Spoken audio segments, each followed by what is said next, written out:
This rifle cost about $600, if that.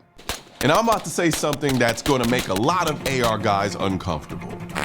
Most people buying an AR-15 probably don't need anything better than this. You don't know what you're talking about, do you? And I can already feel half the internet typing away in angry aggression saying, you don't know what you're talking about. But hear me out. Because there are really two types of AR buyers in America right now. There's the AR guy, and then there's the guy who just wants a rifle. Not a build, not a project, not a personality, just a rifle. The Ruger Harrier is built for that second guy. The guy who walks into a gun store and says, I don't want to build it, I don't want to swap triggers, I don't want to watch 40 YouTube videos arguing about gas systems, just give me a damn solid AR. And honestly, that probably represents most people buying AR-15s right now. Because AR-15s are so common in America that unless you're a deep inside of the weeds kind of AR guy, most of them look exactly the same. That's racist. You could put a $4,000 rifle next to this Harrier rifle and most people would look at both of them and say, oh, yeah, it's an AR. Meanwhile, the AR guys are over there sweating trying to explain gas port diameters. That's just where the market is right now. Now, here's where things get interesting. There's a difference between affordable and cheap. Cheap feels like compromise. Cheap looks like compromise. Cheap makes you feel like you bought the off-brand cereal that you can find in Target or Walmart. Well, actually, Walmart only, because Target is rich people's Walmart. But yeah, it is what it is. Affordable feels like you got away with something. And this rifle feels like you got away with something. Now, speaking of getting away with something, this video is sponsored by Brooklyn Bedding. Because as much as I care about recoil impulse, trigger feel, and whether a rifle tracks fast, flat, hard, whatever, none of that matters if you wake up feeling like you lost a fight with your own mattress. You see, a while back, I switched to Brooklyn Bedding, and this is not a first impression anymore. I've had real time on this bed, travel, long shoot days, late edits, early mornings, the kind of schedule that exposes bad sleep really fast. And what surprised me is how little I think about it now, which is exactly the point. Most mattresses impress you on night one. Then 6 months later, they start sagging, sleeping hot, or turning into that weird soft spot that wrecks your back. This mattress didn't do that. Brooklyn Bedding designs, assembles, and ships every mattress directly from the factory in Arizona. That means premium materials, but without the retail markup where you're paying extra just because it's sitting on a showroom floor. They ship it straight to your door, free anywhere in the United States. You get a 120-night sleep trial and a limited lifetime warranty. So you actually have time to see if it works for you in real life.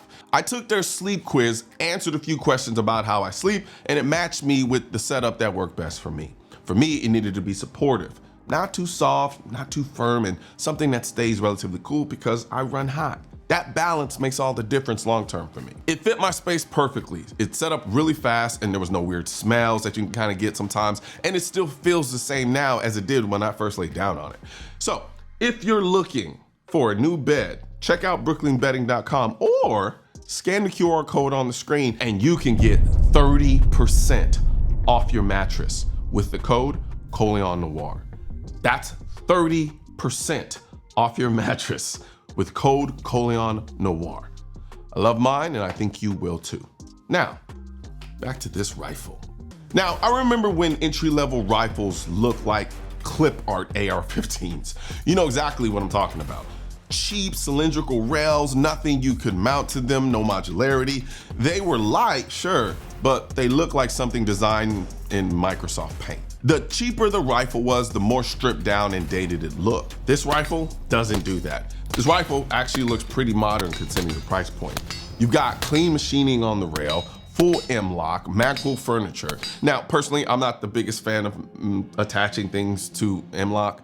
Visually, it looks great, but sometimes you're sitting there tightening it down and the T-nuts are just spinning and you're just getting irritated and frustrated. It makes you just want to throw the whole system against the wall. But that's the modern standard now. That's where the industry went. But the first thing I check on an affordable rifle usually isn't the rail. It's the lockup between the upper and the lower. because that's usually where budget rifles give themselves away. You pick it up and it's just rattle, rattle, rattle, rattle, rattle. Now, does that actually affect reliability? Not really, but it absolutely affects the shooting experience. And the Harrier surprised me. The lockup between the upper and the lower is tight. Tight, yeah! I'm not talking bank vault tight. I'm talking tight enough that it rivals rifles that cost almost twice as much. That was the first thing that stood out to me. Now, I remember the first rifle I ever bought. Not my first AR, my first rifle. It was an AK pattern rifle, an Arsenal SGL-21. And the reason I bought an AK instead of an AR back then was simple. I wanted to be different. AKs had an edge to them. The AK was the bad boy, didn't care about the rules, didn't care about appearance. Meanwhile, the AR was the responsible guy. He was clean cut and buttoned up. But if something like this Harrier existed back then, I probably would have started with an AR. And honestly, I probably would have been better off because manufacturers have basically perfected the AR platform now, which is why rifles like this exist. A rifle that costs around $600, if that. And when you pick it up, your first reaction is, damn, it actually looks pretty good. Now, when I shot the rifle, the next thing that stood out was the balance. It's not front heavy, it's not rear heavy, it's just balanced, which makes transitions from target to target feel really natural. And I was shooting mostly between 50 and 100 yards, which, if we're being honest, where most people actually shoot their ARs. And at that distance, this rifle does exactly what you need it to do. The recoil is exactly what you would expect from a 223-5.56 rifle. There's nothing dramatic, nothing harsh, just normal. Now, right after shooting this rifle, I went back and shot my HK MR5.56, which is like 18 times more expensive. Yes, the HK is softer, but it's also heavier. But here's the important part. Going from the HK back to this rifle didn't make me feel disgusted. It didn't feel like I was stepping down into something super inferior. And that's exactly what you want from a rifle in this price range. You want it to hang with the competition. Nobody's walking up saying, whoa, man, what's that rifle you got right there? Nobody's walking up to you saying that shit. But nobody's also walking up and saying, why are you shooting that piece of shit? And that's a big difference because this rifle is really built for the guy who just wants an AR. Not a gun nerd, not a forum guy, just someone who says, I'm going to buy an AR-15. He watches a couple videos, finds something in the price range he wants, buys it, zeros it, shoots it every once in a while, and calls it a day. And for that guy, this rifle is perfect. Now, what I also like about it is that it's a perfect blank canvas because if you want to start upgrading things, you can. Swap the charging handle, change the flash hider, throw a light on it, run an LPVO. In this case, I threw something a little old school on it. This is a Leupold hammer. They don't even make this optic anymore. If you know, you know. But the point is, this rifle takes accessories really well, and you can start building it into whatever you want it to be. But the important part is, you're starting with a rifle that already looks pretty good. The K2 grip, I have the same grip on rifles that cost me thousands of dollars. The stock looks great, the rail looks modern, so you're not immediately replacing half the rifle just to make it feel current. And that's why this rifle reminds me of a good pair of jeans. The kind you wear for everything. You dress them up, you dress them down, you wear them everywhere. That's the energy this rifle gives me. It's a workhorse, a golden retriever rifle, friendly, reliable, always ready to go. And honestly, I'm a little jealous this rifle didn't exist when I bought my first AR, because if it did, it probably would have been at the top of my list. And that might be the best compliment I can give the Ruger Harrier.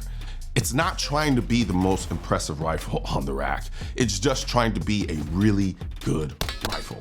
And sometimes, that's exactly what people are looking for. And oh, if you're still here, don't forget to check out my favorite wireless Bluetooth in-ear hearing protection, the AKT1s. I love these things. I call them AirPods for shooters. I've been saying that for years now. Hopefully it just, catches on. But I love these things because they allow me to listen to music, take phone calls, and also has active noise blocking with 6-time hearing enhancement so that I can shoot and be in my own little world while still being able to hear everything that's going on around me. And if a phone call comes in, I can take it. I can listen to my music, I can zone out, but I can still hear the world around me. So, check them out.